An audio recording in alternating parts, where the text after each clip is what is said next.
News 360 live here on TV3. Good evening and thank you for joining us. I am Ayisha Yakubu. I am Noble Crosby Annan, and these are the headlines of the bulletin tonight. News 360 headlines is brought to you by Flamingo Paint, Pepsodent Charcoal and Pepsodent Herbal, EcoBank. Tributes pouring for industrialists, innovator and philanthropist Apostle Dr. Engineer Kojo Safo, who was died aged 77.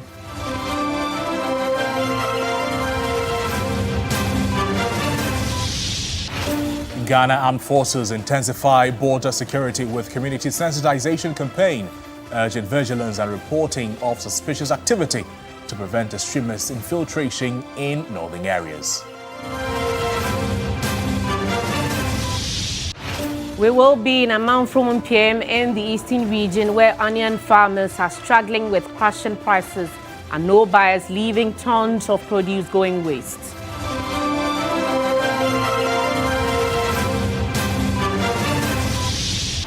Also tonight, we'll take you to Galosota in the Volta region where we explore the area's untapped tourism potential.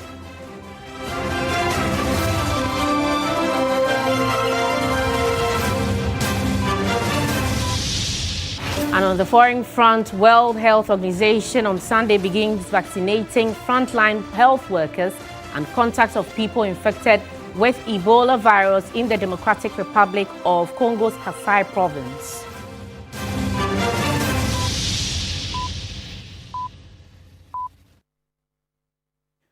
We're live on TV3 Ghana on Facebook, all across the world on 3news.com. Let's begin the bulletin on a rather sad note, as he was not only a man of God, but also an innovator, industrialist, agriculturalist, and a philanthropist. His life revolved around serving his country and the less privileged. Millions of Ghanaians around the world, they are mourning the loss of Apostle Engineer Kojo Safo Kantanka, who was died at the age of 77. A statement from the Safo family and the Christo Safo Church said Apostle Dr. Kojo Safo died on Thursday, September 11, 2025. The family described him as a true genius, a beacon of hope for many, and a father to the fatherless. The statement, signed by his daughter and former MP for Dome Kwabenya, Sarah Adjoa Safo, noted that funeral arrangements would be announced in due course. Apostle Safo was known for advancing indigenous innovation through his Kantanka brand. He founded the Christo Safo Mission in 1969, and in 1971, the mission became an African-initiated church, later expanding into manufacturing electronics, agricultural tools, and automobiles. Apostle Dr. Kojo Safo was a trailblazer in Ghana's industrial and technological space, nicknamed the Star of Africa. He founded the Great Kosa network of companies and was the chairman of the Kantanka Group of companies. His church operates large farms, growing a variety of crops which, when harvested, are donated to hospitals, schools, and other institutions. Meanwhile, tributes have been pouring in for the late Apostle Dr. Kojo Safo. Former Vice President Dr. Mahmoud Bawumia said he served Ghana beyond the capacity of religious leader. The Movement for Change, in a statement signed by a spokesperson, Solomon Wusu, said that through his forthright leadership and generous philanthropy, Apostle Safo transformed countless lives and lifted many out of poverty. His family has meanwhile appealed to the public to respect the privacy of the family during this period of mourning. Well, let's get to know more about the legacy of the man as we're joined by Reverend Dr. Kwabena Frimpong, Chief Executive Officer of the Alliance for Christian Advocacy Africa and former General Secretary of the Christian Council of Ghana. Reverend, thank you for joining us. Good evening to you. A man of God who trained thousands with unplayable skills. How important is that to the body of Christ?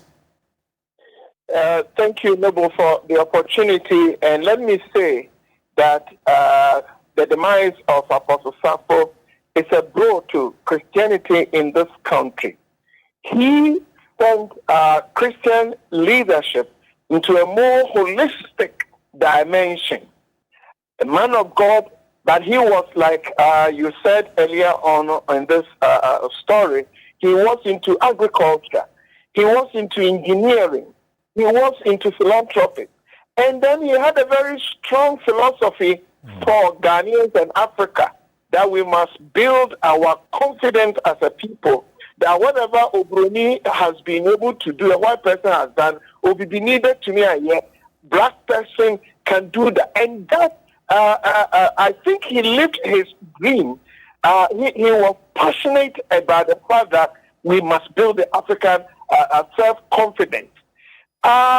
He has played a unique role. He's already been studied in Christian theological seminaries and other academic circles. But I strongly believe we have a long way to go to understand the real, we call it theology and philosophy of Apostle Sappho. And I'm saying that our love and prayers are with his church and his family. His legacy definitely will live on. He was a man of God who blended his work as a man of God, combined it with other activities. You spoke about how important agriculture was to him, how he was innovating and being a philanthropist as well. Do we still see a lot of that happening in the body of Christ at the moment? No. Now, that is why I said already he's being studied, but I'm not sure we have exhausted the theology in terms of academic work. You know, for now, for many of servants of the gospel, pastors, heads of churches, anointing and ministry is for those, the ordained, who are in the pulpit. You know, when you hear people say, touch not my anointed, it means ordained ministers.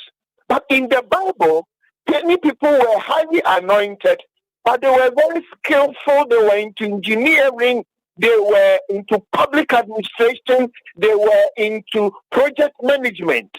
Nehemiah and many more were not pastors highly anointed casting out demons, but they were into strategic planning, monitoring, and that is what you see in Apostle Sappho, a pastor, a man of God, but his anointing was penetrating other dimensions of society, agriculture, social support, giving food to homes, children, homes, and hospitals and prisons. And then he jumped into engineering. Initially, some people were thinking it's a joke, whether you call it re-engineering or whatever. He started producing cars and solid cars on our roads and even to some African countries. So we need to understand him in terms of contemporary Christian ministry, because for many of our pastors, if you are highly anointed, you must cast out demons, you must prophesy, you must heal the sick and deliver the oppressed. Great. I'm not by that distancing myself from that. But then you have Apostle Sappho, who will also say anointing means going to agriculture, food security. Anointing means going to engineering, creating work, creating jobs. And we need to explore more. And that is why earlier on I said his legacy definitely will live on. Reverend, thank you. Thank you so much. Reverend Dr. Kwabena Opunifrimpong, the Chief Executive Officer of the Alliance for Christian Advocacy Africa, former General Secretary of the Christian Council of Ghana, speaking with us there.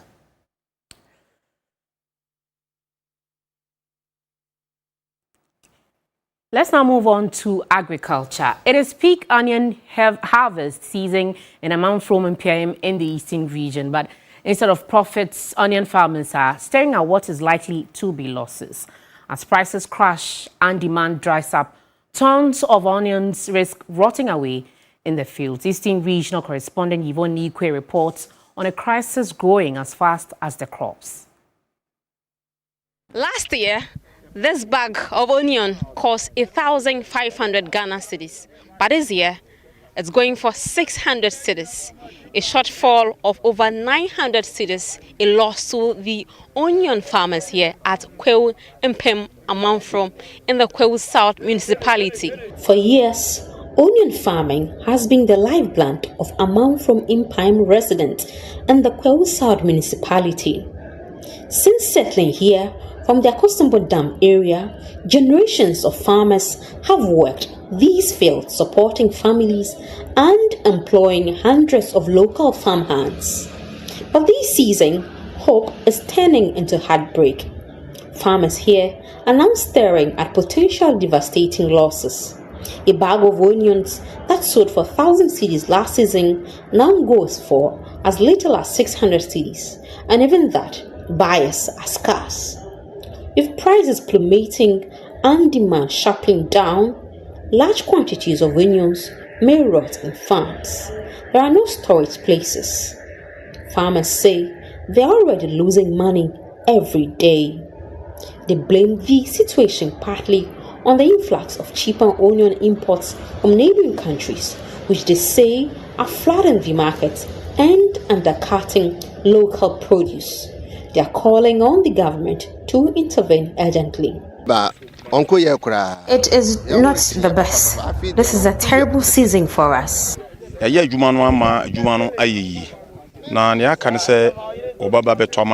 have worked hard this year, but the market women tells us that the loads of truck of onions from neighboring countries such as Nigeria and Niger is what is causing them not to buy our own.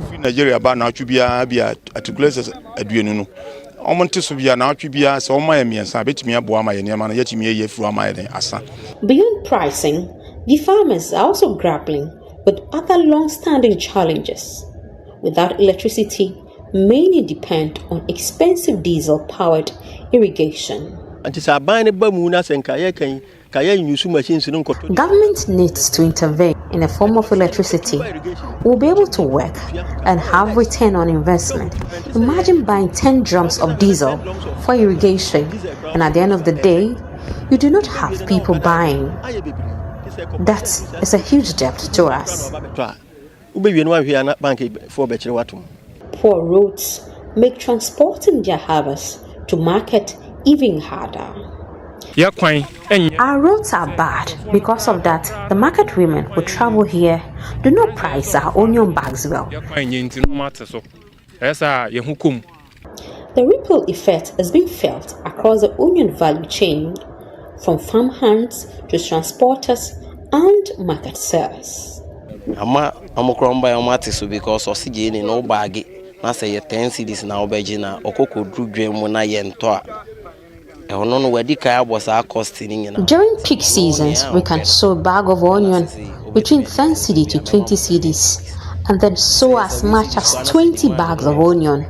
But now, we can only sow just a few for a day. Also, at the end of the day, no benyabi. But the man didn't honey be a day we set 10. Say 7 cedis. Also, wunya bibia. I come all the way from Wale Wale. I'm paid on commission basis.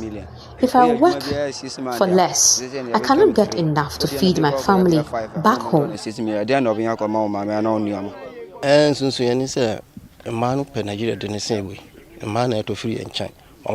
Because of the exchange rate value between the Ghana cedi and the naira of the Nigerians, the market women prefer buying from the Nigerians because they get more profit from that. As onions lie unsold in the fields of Amman from Impime, the farmers' message is clear. They don't want handouts, they want fair conditions to survive. I have 25 acres of land, but the demands are not coming. This is because the onions from neighboring countries are on our markets. The market women are not buying from us. If this happens, I cannot pay back the loan I took from the bank. And they are at the end of their best. So this is the time for government to come in. Government's 24-hour economy project. This place is ripe. It's ready. They don't even have to do much. Sustainable Development Goal 2 urges government to support sustainable agriculture and ensure fair access to land, technology, and markets. On the average, between 60 and 80 bags of onions are harvested on an acre of land here at Kwewu Impem, Amman from Over 1,500 acres of land are used in cultivating the onions. 1,200 farmhands are engaged to work here. But if the demands get low continuously, people might not get direct labor or work to do. It means unemployment crisis would occur here. But if government is seeking to invest in agriculture, especially under its growth policy for the 24-hour economy, this area is one of such investment it should be looking out for. And while farmers battle with some challenges, let's talk security. In a move to tighten security along Ghana's northern border, the Ghana Armed Forces is undertaking a community sensitization campaign, urging residents to remain vigilant and report suspicious activity. This initiative is part of intensified efforts to keep extremist elements at bay and ensure that no loophole is left for infiltration. Vice Regional Correspondent Castro Sengala was on ground and has come through with this report.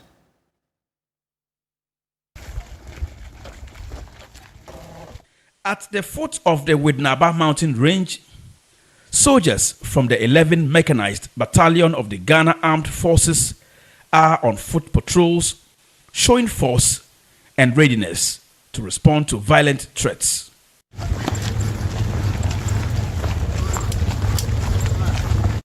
Led by Lieutenant Colonel Kakra Saswentri, these men have been on long-range patrols across the Upper East and Northeast regions for months, guarding Ghana's northern borders against violent threats. This time, their mission goes beyond defense. They are engaging border communities, raising awareness, and calling for local support in the fight against cross-border crimes. We are from the Ghana Armed Forces, so our High Command in Northern Command in Tamale has sent us here to come and have this interaction with you. I'm sure you are all aware of what is happening in our neighboring Burkina Faso. The people who are disturbing them there, the people who are carrying weapons and attacking people there, they can come in and go out of Ghana. So we are here to assure you that we are here to protect you. We are here to ensure that what is happening across the border will not happen here. In Widnaba, a community in the Boku West district with over 5,000 residents, several unapproved routes linked directly to Burkina Faso, making illegal movement a growing threat. We wish to see more of them coming, and we want to see much of their attention on this community as we are a border to them. We don't know when and how they will enter here, and we will be happy if they can keep this to check on us. We were doing things that we didn't know, and the Burkina people, they were coming in and out every day, in and out, doing something that will not make the Ghana happy. But today, anything we see, we have to say it. The sustained patrols by the Ghana Armed Forces is all part of Operation Conquered Fist, the anti-terrorism efforts to safeguard Ghana's borders with Burkina Faso and Togo. At Sapelega, another frontline community, the army is seeking the help of traditional leaders to echo the national security mantra, see something, say something, among residents. We have been sent by our higher command to ensure and to do the work that we are supposed to do, ensure that our borders are safe. We have come to touch base with the community. We have come to interact with the people and to say that if you see something, say something. If you hear something, say something. Even if you feel something, do something. For our work to be successful, we need the cooperation and the support of the community. Naba, Alasbudi, Abangaba, Ayagaba, the Sapelega chief, commended the army's efforts, but raised concerns about activities of Burkinabe border residents that could threaten local peace. My people sent their livestock to graze and they were beaten by the Burkinabe locals from the other side of the border. My people didn't cross the border. They were only walking on the path. The cattle were 38 in number and the sheep were 22. When I complained to the chief of that community, nothing was done about it. The Army's sensitization drive leaves no stone unturned, working with communities to ensure peace and push back against the threats of terrorism. Reporting from Sapeliga in Boku West, Castro Sinyala, TV3 News.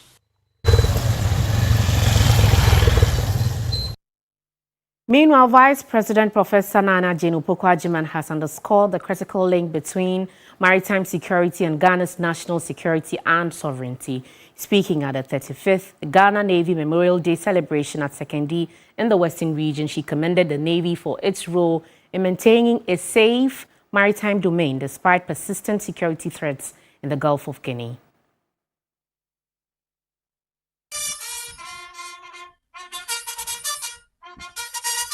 A solemn memorial service was held at the Sekondi Naval Base on Sunday, September 14, to honor Ghana Navy personnel who died in the line of duty.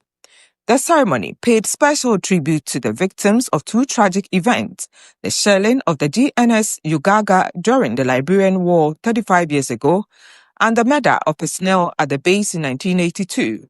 It also remembered all naval personnel lost in peacekeeping missions worldwide. In his address, the Chief of Naval Staff, Rear Admiral Godwin Livinus Besson, stated that a grateful nation and its armed forces will never forget their fallen heroes and will honor them with continued prayers. As Abraham Lincoln also warned, quote, "A nation that does not honor its heroes will not long endure." In line with this, and drawing from the solemn celebration of the Ghana Navy, the Military High Command has constituted a committee to set up modalities for a wider Ghana Armed Forces Remembrance Day in honor of our personnel who paid the ultimate price in the line of duty. After laying a wreath to honor the fallen soldiers, Vice President Professor Jane Nana Opoku-Agyeman commended the Navy for its role in maintaining a safe maritime domain despite persistent security threats throughout the Gulf of Guinea. She underscored the critical link between maritime security and Ghana's national security and sovereignty, stressing that a robust maritime security framework is essential for protecting the nation's interests. This occasion, while solemn, is also an opportunity to commend our servicemen and women. As a coastal nation, the preservation of Ghana's security and sovereignty is incomplete without maritime security. Although the Gulf of Guinea faces various security threats, our maritime domain remains relatively safe. We owe the security to the Ghana Navy. The 35th Ghana Navy Memorial Day celebration was held under the theme Sacrifice, Service and Sovereignty, the Legacy of the Ghana Navy. Irama Smith, TV3 News, Sekondi. And now from security, let's talk some tourism, because the Volta region is regarded one of the best tourist destinations in the country, with a variety of tourist attractions. But hidden in the region are several potential tourist sites that have not been developed. Tonight, we throw the spotlight on Galosota, a community in the region identified as a place with enormous tourism opportunities left untapped. Galosota is a community dominated by fisherfolk and farmers, with its boundaries stretching across the Angloga and Saftong districts. The community, a place of beauty, is nestled in the mangroves along the Keta estuary, serving as a habitat for a variety of aquatic species suitable for ecotourism, yet left untapped. We had animals in the area that have now gone into extinction. We hardly see them around because of human activities. A time will come, our children will not even know some of these animals. It is the reason I keep some of them when I find them. But I don't have enough money to take care of them, except the crocodiles. So I have freed a number of animals back to the bush. We have a lot of tourist attractions that we need to develop. We have the Avu Lagoon, where we have the Sinta Tunga, They are there, but due to human activities, they are in a hideout.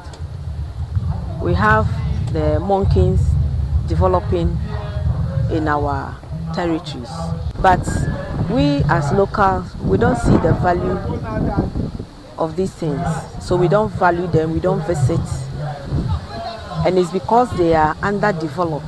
Renowned surgeon and poet Professor Lade Wosonu, a native, believes any form of investment aimed at developing the tourism potentials of the community will yield an unimaginable returns. We should develop all that we need, all that we have.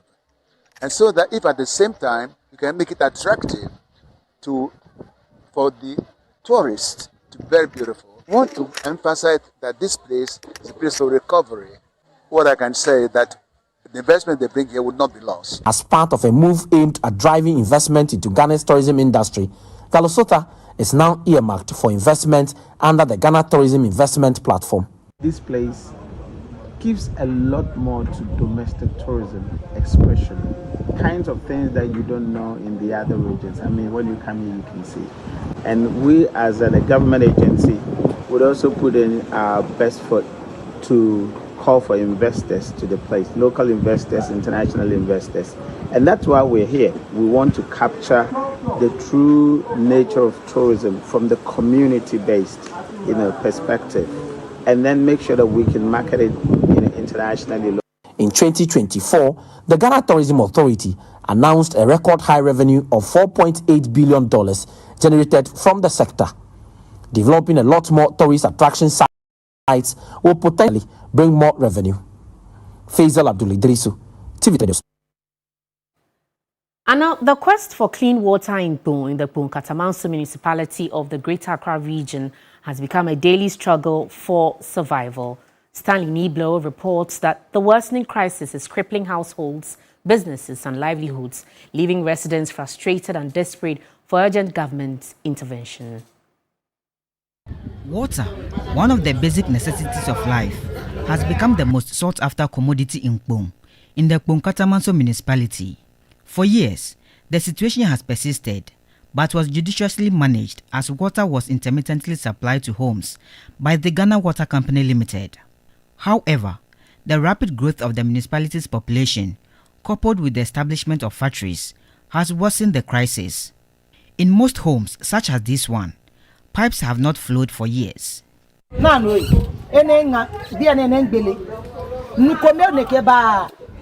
Residents say streams and other water sources they mostly relied on whenever supply from Ghana Water Company Limited was cut are now polluted, limiting residents to water tanker services. The situation is eating deep into the pocket of residents as water vendors have capitalized on it to sell at exorbitant prices.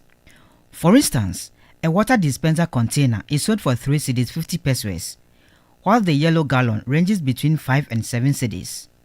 Each gallon 3 cedis 50 pesos. Each go 6 cedis. Imagine a family of 7. How much are you buying to wash, cook, clean, and bath with?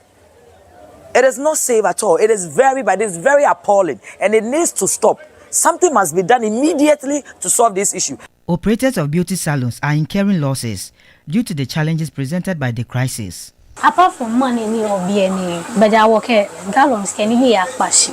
You don't know about now, depend any ubana no way.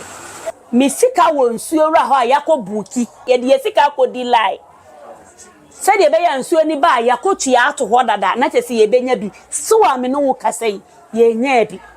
For most water vendors, uninterrupted water supply by Ghana Water Company Limited will give respite to residents. Be pa moja ke pipe ba ke pipe ba wo ba na hejole boni me ejo wa ke shi wo honu ejila wale ke hanu wo ho na hejole. Yaro explained that he buys water for 480 cedis and supplies it to vendors for 1,300 cedis, citing long distances and rising water prices as factors behind the current charges. So no asem dey ajim sem. E do asem dey ajim sem. And why e dia ma ye yankasa ye supply so no kwa yenya. The water situation in Kpong present a very uncomfortable reality to consumers. The crisis has been politicized over the years. In the lead-up to the 2024 general elections, the Kpong water situation featured prominently in campaign promises of the two major political parties. Residents want urgent action to remedy the situation. About 20-25 years ago, we had water.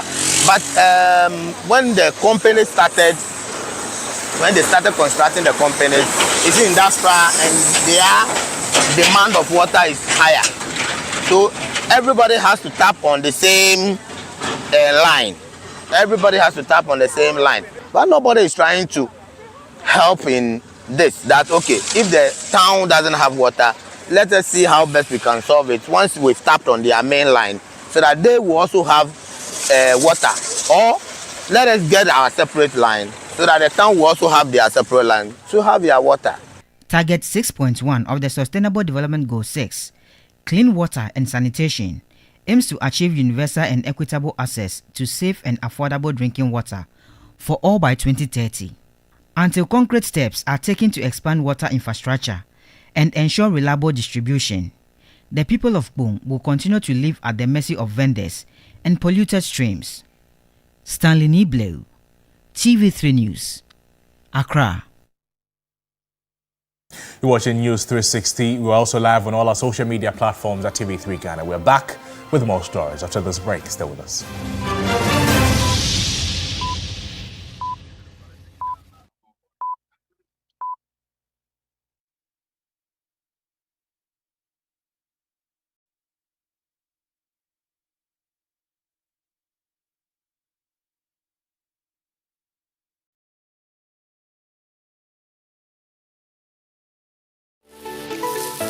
Why are more and more professionals choosing Flamingo paint? As an interior decorator, I aim for that beautiful, elegant look. Flamingo paint has great hiding ability to cover and transform old walls easily with just one coat. Impressive.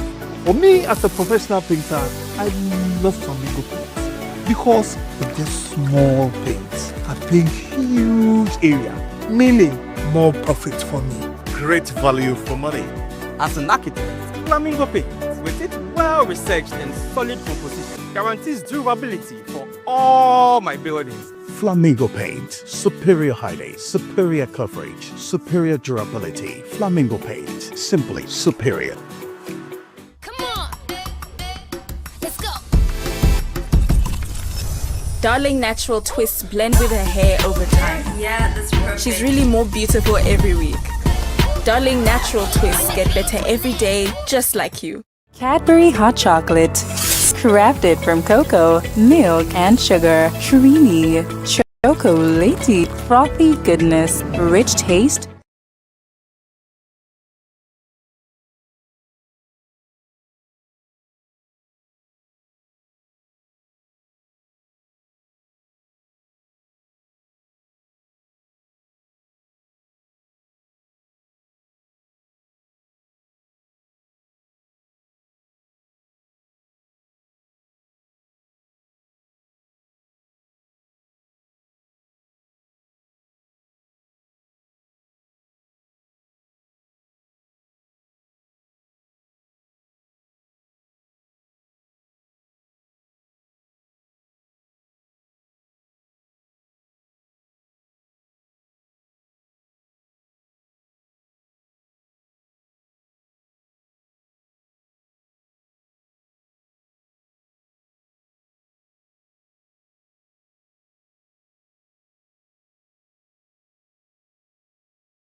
Major roads have been draped in red and black cloths Large and colorful billboards of the late Queen Mother have also been erected at vantage points across the city, providing information about the funeral, which is scheduled to take place from September 14 to September 18, 2025.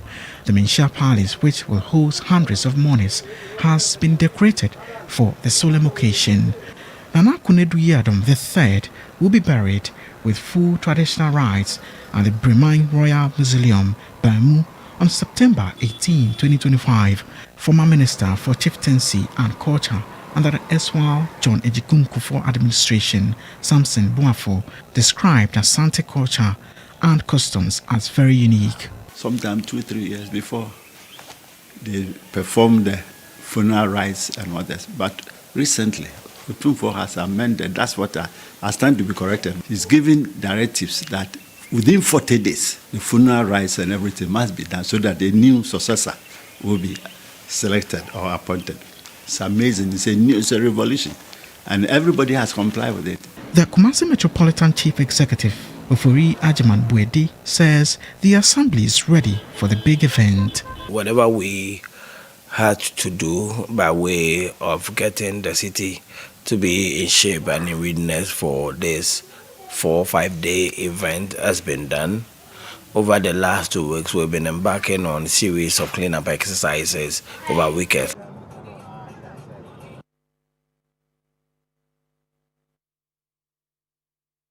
And now, more than 8,000 Ghanaians who fled the Gbiniri conflict to neighboring Ivory Coast have begun to return home. This follows days of peace within the conflict area of the Sola to Nakalba district in the Savannah region. Foreign Minister Samuel Okudzeto Ablakwa, who visited the displaced Ghanaians, revealed 5,309 continue to remain in camps inside Ivory Coast and Burkina Faso. He disclosed to the displaced at the campsite of Okoro that it is safe for them to return. Marina Egbeta is there for us. Marina, good evening to you. If you can hear me, what more has the minister been saying? Ayisha, thank you. And so the minister has been first off apologizing to the people, some of which are Bankoro, but we know that they are in different settlements. But he's been apologizing essentially about the discomforts they had to go through as a result of the conflict, having to leave the comfort of their homes to settlement sites. Sometimes at some point in time when they arrive, no food, no water. And so he conveyed the apology of the president and then the government to them and stated that efforts are fast underway to help them be able to return.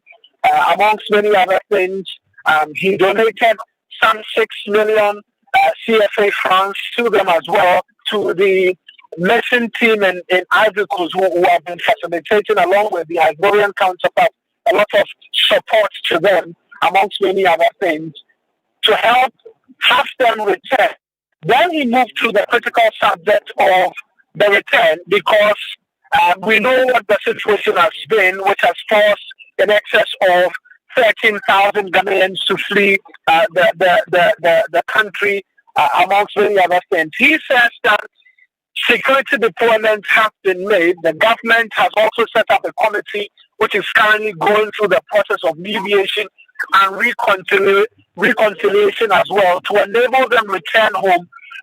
When he arrived, the briefing he's received is that in excess of 8,000 individuals out of the 13,000 have returned home and are yet to return to these settlement sites. And so it is safe for them to return, but they are taking all the necessary steps to ensure that they can return and return to their respective homes and to their respective trades. We know a lot of them are farmers. They are getting close to the farming season as well, and the harvest season, I should say. And so all of those arrangements are being made to ensure that they can return. We can take a listen to the minister just briefly when he provided these assurances to the refugees that they so become called a short while ago at Okoro. Right. The security services.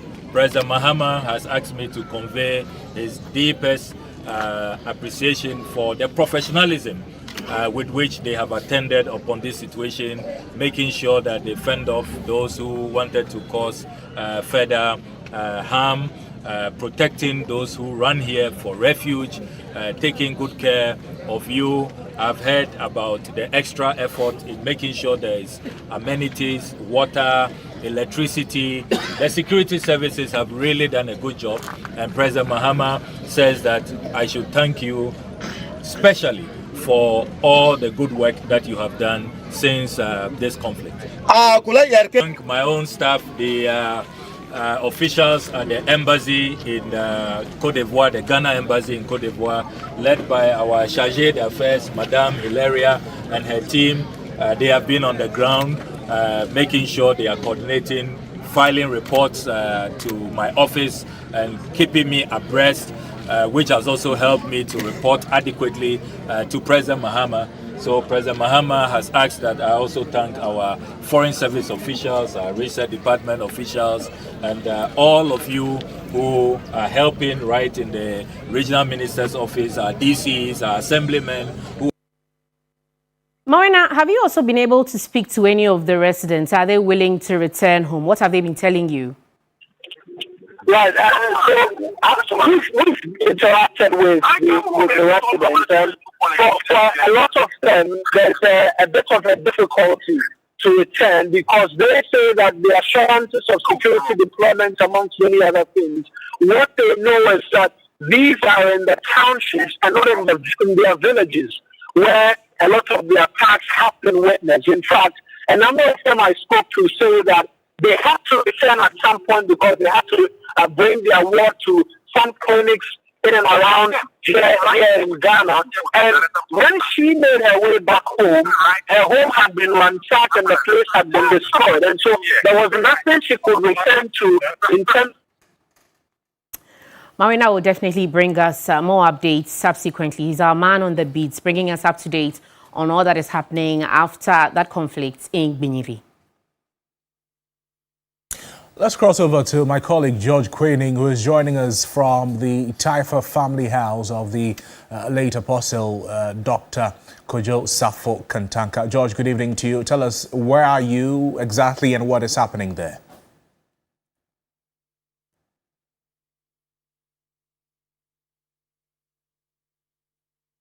We're trying to reconnect with my colleague George Quaining, who will bring us update on the happenings in the Taifa community entirely, as well as the family house of the late Apostle Dr. Kojo Safo Kantanka. But we'll do that after this break. Stay with us.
Welcome back to the program. Let's get back to my colleague George Quaining, who's joining us from the Taifa family house of the late Apostle Dr. Kojo Safo Kantanka. George, if you can hear me, good evening again.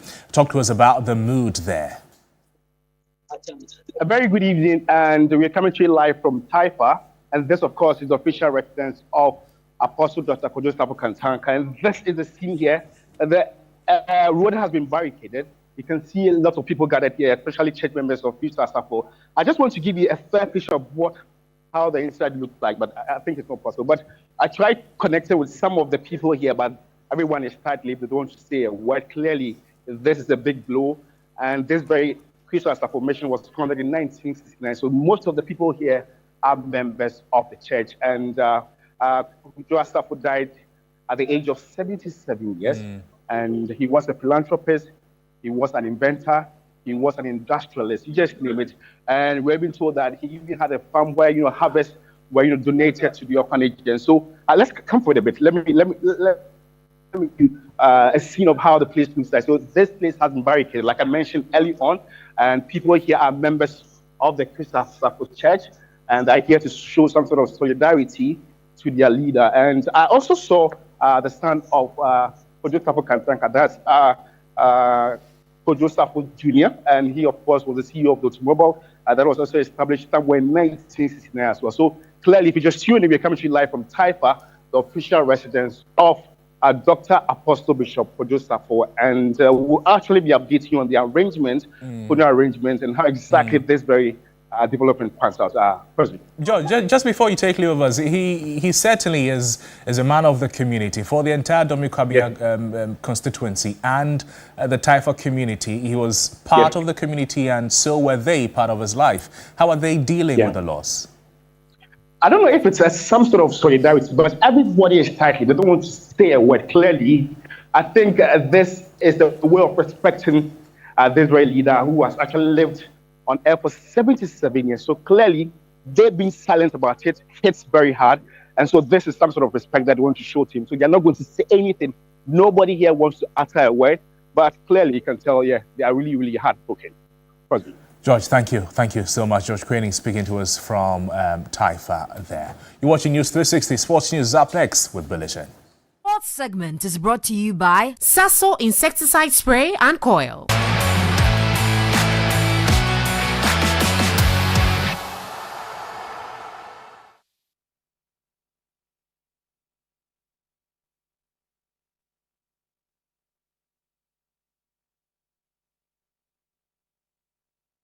Hello there, good evening and welcome to the sports segment here on News 360. My name is Bill Ishen. Now, Heart of Lions edged Dreams FC by a goal to nil in Pando thanks to a first half strike from Ebenezer Aban that lifted the Lions to a winning start. The former champions Mediama SC also made their intentions clear, securing a convincing 2-0 win away to Young Apostles with goals from Emmanuel Owusu and Paul Yeboah. His experience, he realized there was enough space. With the space, he wiggled through two men, got past Yarrow. Ebenezer Aban, the captain, to put him ahead in this match against Dreams. Aban, Gideos, Aban, and he makes it 1-0.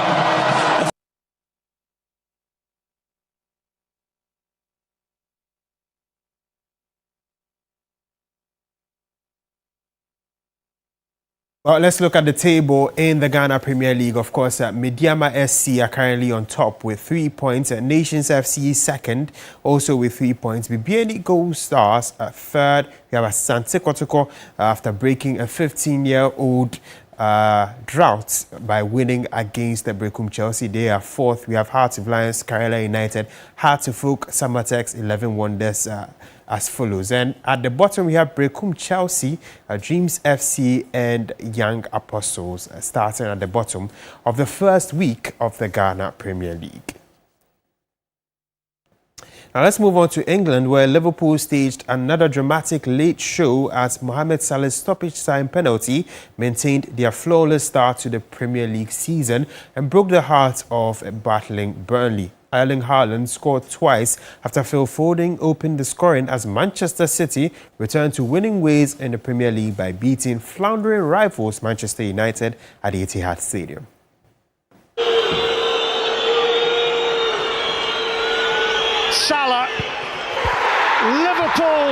Doku. Nice from Jeremy Doku.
In entertainment news tonight, a large crowd of movie lovers turned up at the Silverbird Cinemas at Accra Mall to witness the premiere of Clout, the latest release from Rabi Bray Productions. The star-studded film, directed by Malex, explores powerful themes such as influence, loyalty, and the consequences of the desire for fame.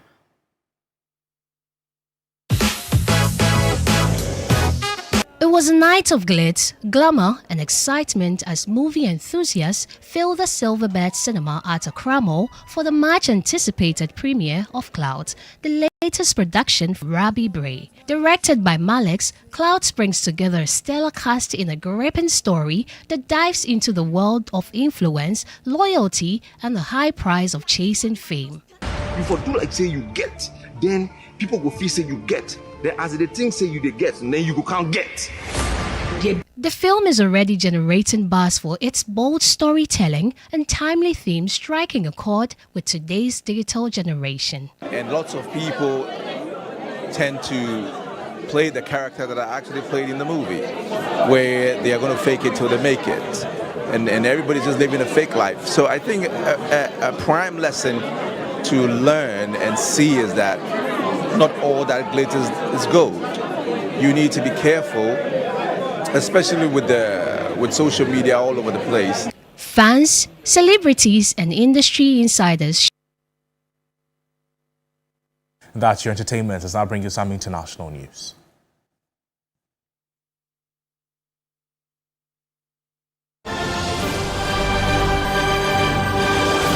The World Health Organization on Sunday said it had begun vaccinating frontline health workers and contacts of people infected with Ebola virus in the Democratic Republic of Congo's Kasai province, where an outbreak has been declared. The WHO said an initial 400 doses of the available Ebola vaccine from the country's stockpile of 2,000 doses have been delivered to Bulape, which is the outbreak's epicenter. The International Coordinating Group on Vaccine Province has approved the dispatch of some 45,000 additional Ebola vaccine doses to Congo. The outbreak, the Democratic Republic of Congo's first in 3 years, was declared in early September. The country's dense tropical forests are a natural reservoir for the Ebola virus, which causes fever, body aches, and diarrhea, and can linger in the body of survivors only to resurface years later. The latest data from the Health Ministry in Kinshasa said there were 32 suspected cases, 20 confirmed cases, and 16 deaths. WHO Program Area Manager Patrick Otim told a Geneva briefing last week that containing the outbreak is possible, but it will be challenging if we miss the window of opportunity, calling for more support for the government and other partners.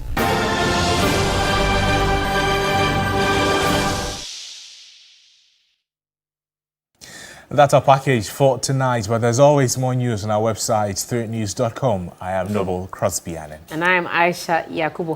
GMB is up next. And the theme for tonight is traditional games. Stay tuned and enjoy.